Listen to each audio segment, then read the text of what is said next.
अरे तुमको पता अपना कलीग था ना वो सत्तू, वो लंदन जा रहा है। कौन सत्तू? अरे सत्तू नहीं था क्या जिसने वो दूसरी टीम वाली प्रीति नाम की लड़की पटाई थी? फिर उसके साथ डेट पे गया तो पता चला वो प्रीति नहीं प्रीतम है। भयंकर मैकेनिकल मॉडिफिकेशन निकला तो सपना टूट गया था बेचारे का। वही। अरे हाँ यार, याद आया। जिस इंसान को परम सुंदरी समझ के वो अपना दिल दे बैठा था, वो तो परमित सुंदरा निकला। मजा आ गया था भाई उसका चेहरा देख के। जब भी किसी इंसान का दिल टूटता है, हमको अंदर से पता नहीं क्यों भयंकर सुकून मिलता है। सेडिस्ट कहते हैं उसको। सेडिस्ट हो गए तुम एक नंबर के। तुम सडिस्ट बे, तुम्हारे बच्चों का बाप सडिस्ट। एनीवे, तो हम ये बोल रहे थे कि वो लंदन चला गया है। साला इतना गुस्सा आ रहा ना हमको तो। क्या है भाई, ऐसे किसी की तरक्की से जलते नहीं बंटू यार। अरे घंटे की तरक्की पढ़ने गए है वहां पे एमबीए करने, कोई तीर नहीं उखाड़ा बहुत बड़ा उसने। ऊपर से साला लंदन ही एक जगह मिली थी उसको। पता नहीं क्या ऑब्सेशन है गोरे लोगों के पास जाने का। हमारा बस चले ना, सारे अंग्रेजों को लाइन में खड़ा करके गोली मार दे हम। क्यों भाई, कौन अंग्रेज तुम्हारा पजामा चुरा के भाग गया? पजामे की बात नहीं है बे, साला कैसे घटिया लोग है बे। 200 साल हमको दबाए रखा, सालों ने लूट पाट के ले गए, सब अपना लंदन बना दिया।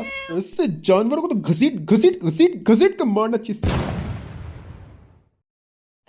बंटू बहुत स्ट्रेस लेते हो यार तुम दुनिया भर का। जस्ट चिल बे। चील चील, तुम्हारा खून निकलता अंग्रेजों को देख के। मन नहीं करता दे चप्पल जूते बेल्ट और सुताई करो सालों की। क्यों भाई, इतना आक्रोश का है? उनकी क्या गलती? Are you serious right now? Yes, of course. Let me make this simple for you Bantu. तुम्हारे घर पे किराएदार आता है रहने के लिए, तुम बिना जांच पड़ताल के उसको रख लेते हो। बढ़िया, तुम्हारे घर पे वो रहता है, तुमसे बढ़िया दोस्ती हो जाती है, आना जाना लगा रहता है। देखते देखते तुम दोनों की दोस्ती इतनी खास हो जाती है कि वो तुम्हारे एकदम करीब पहुंच जाता है। मतलब तुम उसके बिना रह ही नहीं सकते, इस तरह का कुछ कंफर्ट जोन हो जाता है।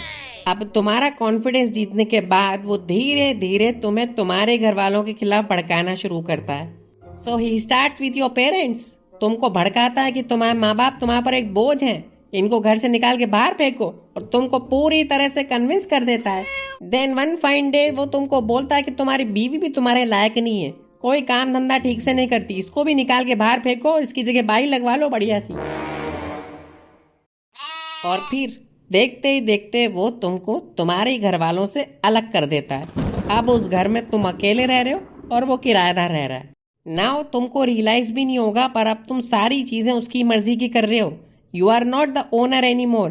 अब वो ओनर है और तुम किराएदार जैसे उस घर में रह रहे हो। तो अब हमको आसान भाषा में ये बताओ बंटू कि कल को अगर तुम्हारे माँ बाप और तुम्हारी बीवी को किसी पे सबसे ज्यादा गुस्सा आएगा तो वो कौन होगा?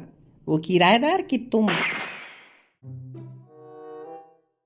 दोनों पे ही आएगा मतलब, या हम पे ज्यादा आ सकता है क्योंकि उसके कहने पर हमने इनको बाहर निकाल दिया। एग्जैक्टली तो गुनाह करवाने वाले से ज्यादा बड़ा गुनहगार तो वो है ना जिसने भड़कावे में आके गुनाह कर डाला। अरे पर जिसने गुनाह करवाया वो ज्यादा बड़ा पापी हो ना। डिवाइड एंड रूल खेला उसने, बोले वाले लोगों को भड़काया। जो किसी के भड़कावे में आकर अपना सब कुछ लुटा दें और अपने ही लोगों को परेशान करें, वो लोग भोले वाले कैसे हुए बंटू? एक बात हमेशा याद रखना बंटू, कोई भी बाहर वाला किसी के घर में या साम्राज्य में तब तक नहीं घुस सकता जब तक किसी अंदर वाले ने दरवाजे ना खोले।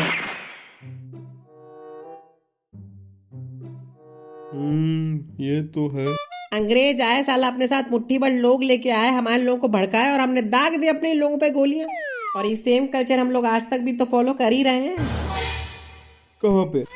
हर जगह पे। हम लोग के लोग जो बाहर जाके वेस्ट में सेटल हो जाते हैं और जो मैनेजर वगैरह बन जाते हैं, वो हमारे लोगों की तो बजाते हैं। कितने गोरे लोग देखे तुमने हम लोग को पेलते हुए? हमारे अपने मैनेजर सुपरवाइजर ही तो हमको पेल रहे हैं वहां बाहर बैठे हुए।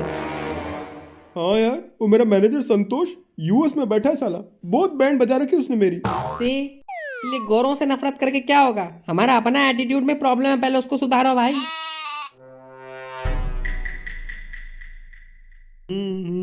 वो एक बहुत पुरानी कहावत है ना बंटू, कि अगर एक खूनी ने तुम्हारा पूरा परिवार उजाड़ दिया हो तो कुछ सालों बाद शायद तुम उसको फिर भी एक बार के लिए माफ कर दोगे, पर उस इंसान को कभी माफ नहीं करोगे जिसने उनको तुम्हारे घर का पता बताया।